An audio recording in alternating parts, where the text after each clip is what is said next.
Olá pessoal, tudo bem com vocês? Hoje vou falar sobre o faraó do Êxodo. Qual seria a identidade desse faraó? Visto que a Bíblia fala muito dele, mas nunca menciona o seu nome. E o fato da Bíblia não mencionar o nome dele gera muitas especulações. Por exemplo, eu vejo muita gente dizendo que Ramsés II é o faraó do Êxodo. Inclusive, Ramsés II é o queridinho de Hollywood. Muitos filmes sobre o Êxodo mostram ele como sendo o faraó do Êxodo. Mas nesse vídeo eu vou mostrar para vocês, não vou mostrar, eu vou provar para vocês que Ramsés não poderia ser o faraó do Êxodo. Então vem comigo!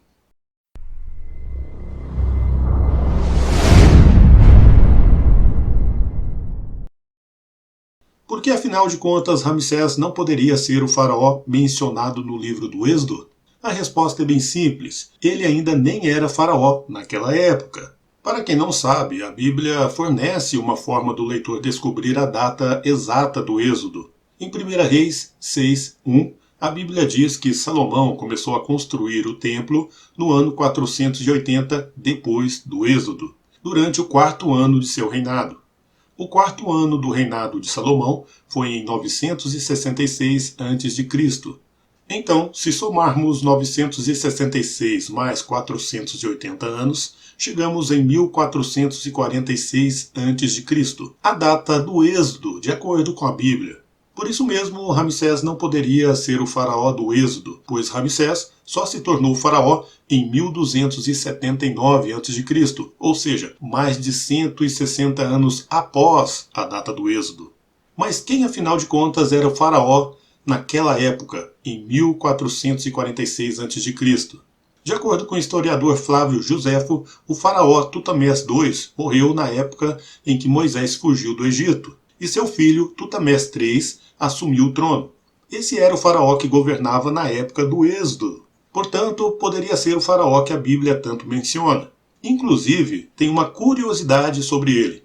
Este faraó, de acordo com documentos egípcios antigos, perdeu seu filho primogênito de forma inexplicável.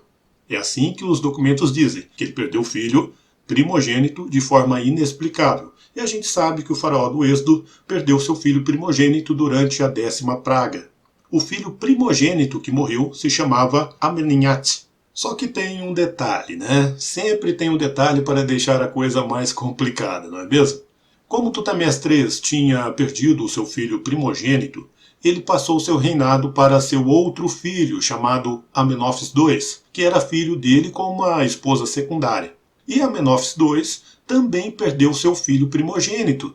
E outra coisa interessante sobre Amenófis II é que ele resolveu morar em Mênfis, ao contrário da maioria dos faraós da 18ª dinastia, que preferiam residir em Tebas. E Mênfis ficava bem pertinho de onde os hebreus ficavam, e isso tornava ele bem acessível a Moisés. A única coisa que pesa contra Amenófis é a data de seu reinado como faraó. Amenófis II começou a reinar em 1425 a.C., ou seja, 21 anos após a data do Êxodo. Mas como não existe muito consenso entre os egiptólogos a respeito das datas em que os faraós governavam, pode ser que Amenófis II tenha sido realmente o faraó do Êxodo. Veja bem, tudo bate perfeitamente. Ele governou mais ou menos na época do Êxodo, perdeu seu filho primogênito e ainda por cima morava perto de Gósen, onde os hebreus ficavam. E aí, quem você acha que foi o faraó do Êxodo? Tutamés III ou Amenófis II?